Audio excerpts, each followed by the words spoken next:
Today I'm very happy to have the opportunity of interviewing Jack Steele of Active Strategy.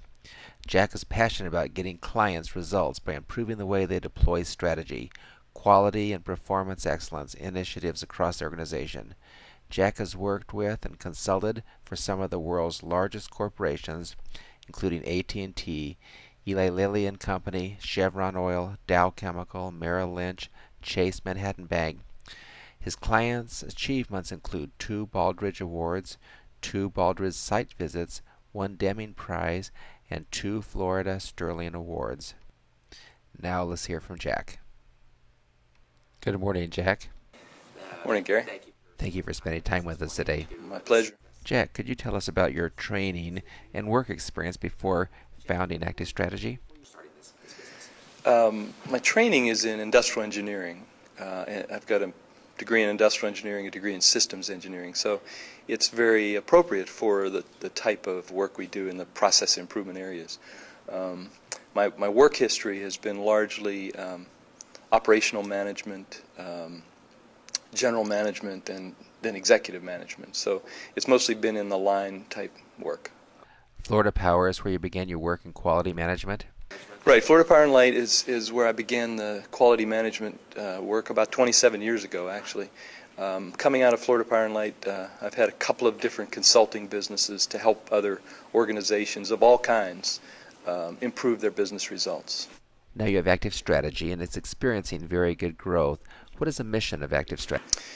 Well, Active Strategy, we try to be a little different with Active Strategy and try to go for exactly what we think the customer wants, even though it's difficult to do. So we provide software, we provide business consulting, tools, methodologies, but we focus on getting the customer the business results that they're looking for. So even though we don't manage their business for them, we're trying to help them move the needles on their most important measurements. Jack, how is Active Strategy making a difference in the success of organizations that you're working with? Because we're targeting business results and not just selling our services and hoping they work, we realize that we have to work with executive management. So we coach executive management because they make all the difference in the world. If they're not bought into what we're trying to do, change the culture, then it won't work.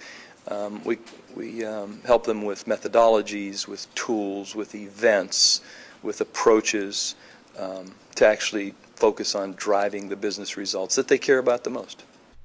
Jack, I've been working in the facility management field for over 30 years, and I've seen highly successful operations, and I've seen those that were failed. The difference seems to be not in planning, because most of them have plans, but it's in the way they execute those plans. Do you see the same thing with the organizations you work with? Right. I mean, the two things that make an organization successful are having a good strategy and executing that strategy in a timely fashion. By far the most problematic of those is the execution. And the execution is not because people don't want to do a good job. People want to execute, but they're interrupted by crises. And you can imagine, well, being in facilities management, you're always interrupted by crises. So somehow you have to have a systematic approach, a framework, which is what we help provide, for people to map out what their strategy is at the top, deploy it down to all of the people that actually do the work, and then check on a regular basis. We do what we call business reviews monthly to make sure that at least the strategy is moving ahead in this world of crises and frenetic activities that we all live in. Everybody lives in those, not just facilities management. So somehow you have to deploy that, carve it out, and review it on a regular basis. Or even though people want to do a good job, they'll get diverted. That's very true in facility management. We're often pulled away from those things that are the most important. Jack, facility managers have the responsibility for the physical assets of an organization. The construction, installation, maintenance of the buildings, grounds, and equipment facility. This role is critical to the success of an organization as they create and maintain the work and business environment. And hopefully it's safe, productive, and inviting. How could the balanced scorecard process help the facility manager succeed at their responsibilities? Well, to me, this performance excellence or balanced scorecards really work for anybody that has outcomes that they're trying to get from their work, which is everyone, right? Those outcomes should be measurable.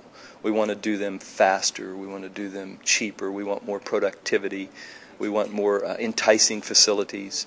Whatever it is, and that should be able to be measurable, even if it's in the eyes of the beholder. So I'm doing the facilities for someone else. How do they feel about it? So it's measurable. Some areas are more difficult to manage than others, like information technology, human resources. To me, facilities management is a great fit. It's almost like a manufacturing fit. Manufacturing's ideal for this. So to me, there are hard outcomes that you want to achieve as a facilities manager. It's not esoteric, esoteric in the least, and so I think it would be perfect for facilities management to be able to say, these are the 4, 5, 6 key outcomes that I need to achieve. Here's how I would measure them, and here's how I'm doing. I think that's right on the mark, Jack. Thank you. Taking this one step further, how could the facility manager use this process, balanced scorecard process, to improve their communications with upper management? Yeah, the balanced scorecard it's a focusing tool. It's a great alignment tool. It's a great accountability tool. First and foremost, it's a great communication tool. And so, in my organization, I do these monthly reviews of my direct reports, and it gives me a window, a 1-hour window a month into exactly what's going on in my organization. And so that's how the scorecard could work for anyone. So facilities managers could have a very quick review with their boss, and the boss could have a great view into what a great job they're doing and what they're working on. Jack, I know you've been involved in many successful projects and implementations, but could you give us one example of a success story of an organization following the balanced scorecard process? Sure. Well, you can imagine in 27 years I've seen a lot of success stories, or I wouldn't still be doing this, right? But facilities management, because it does have such, I think, definable outcomes. I'll give you an example, like a manufacturing example. I was working with a manufacturing company, a pretty large one, and they were growing rapidly. They had not just a preventive maintenance program, they had a predictive maintenance program. So they were pretty far advanced as far as I could tell. But as sales grew and volumes grew, they didn't add additional lines. And so they kept the lines open and kind of pushed the predictive maintenance, preventive, any kind of maintenance other than just fix-it type maintenance into the background. So, as the volumes grew, they began to work, the lines began to work harder and harder. And of course, the idea with any kind of preventive or predictive maintenance is you take the lines down when you can most afford to do that. But what began to happen was then the lines would go down, of course, because they would break down. And that's when management first realized that the maintenance department wasn't able to get scheduled into the line the way they normally did, because now they were 24 by 7. And so, it brought visibility to the issue. They realized that it was a very short-term view of things and went back to the schedule that they needed to do, made plans to add additional lines. And that visibility to a potential real crisis. But even just in the short term, the lines would go down in the middle of the day. Productivity was affected. Defective parts were produced. Throughput was affected.